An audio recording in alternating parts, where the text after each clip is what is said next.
Nagpunta siya sa friend, namit ko sa aming musa, anak ng ambassador. Only girl ang chika, bebe, ang negosyo door to door.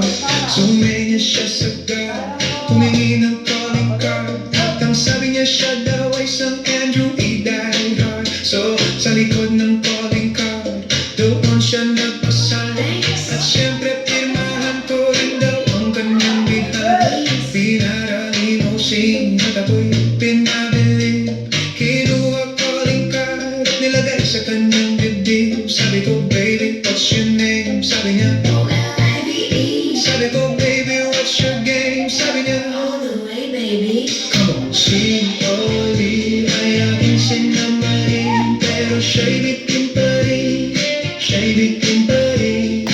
Gusto niyang lagyan ng magaling para aking lasapin, aking lasapin. Tinawagan ko 9141 GLOBE. Magnolia, Dasma 1008 is the place to be. Sa pintuan ako ay nag-isip kung anong maka-achieve. Ang mami nasa Germany at ang daddy ay huli. Ang pusa niya Siberian at ang aso niya pitbull. Tinor niya ako sa bahay at sa loob may swimming pool. Ang tindi talaga ng bahay kasi may elevator. At ang sabi niya, Ang food ay nasa second floor. sa kwarto pinakita niya collection ng Andrew S. songs. Pinakita rin collection ng mga thong. Sabi niya, Don't like good joke. ang gusto niya jokes na cream. Ayaw na ng iyayate, gusto sinasubmarine. Kung si Oli ay aking sinamarin, pero siya'y bitin pa rin, siya'y bitin pa rin. Gusto niyang lagyan ng magaling para aking lasapin, aking lasapin. Kung si Oli ay aking sinamarin, pero siya'y bitin pa rin, siya'y bitin pa rin. Gusto niyang lagyan ng magaling para aking lasapin, aking lasapin.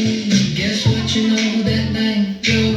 So waterbed, first time akong nakatikim mo ng day. Unang head, kalimutan ng house, kalimutan ng food, kalimutan na lahat. If you kill my dog, I will kill your cat. Pinagupit ko ang pusi niya hanggang sa mamigil. Tuloy-tuloy hanggang sabi niya, tigil, tigil. Nang makita niya chorizo ko, ay nagtos, lagay ng sauce, tapos sabay bomba.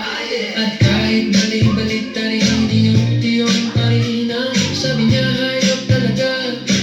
You're so galing. Umite siya sa akin and boy, this is what she said. Di tayo magkakilala, pero parang newlywed. Si Oli ay aking sinamarin, pero siya'y bitin pa rin, siya'y bitin pa rin. Gusto niyang lagyan ng magaling parang aking lasapin, aking lasapin. Si Oli ay aking sinamarin, pero siya'y bitin pa rin, siya'y bitin pa rin. Gusto niyang lagyan ng magaling parang aking lasapin, aking lasapin. Si Oli ay aking sinamarin, pero siya'y bitin pa rin, siya'y bitin pa rin. Gusto niyang lagyan ng magaling parang aking lasapin, aking lasapin. Come on, si Olive ay aking sinamarin.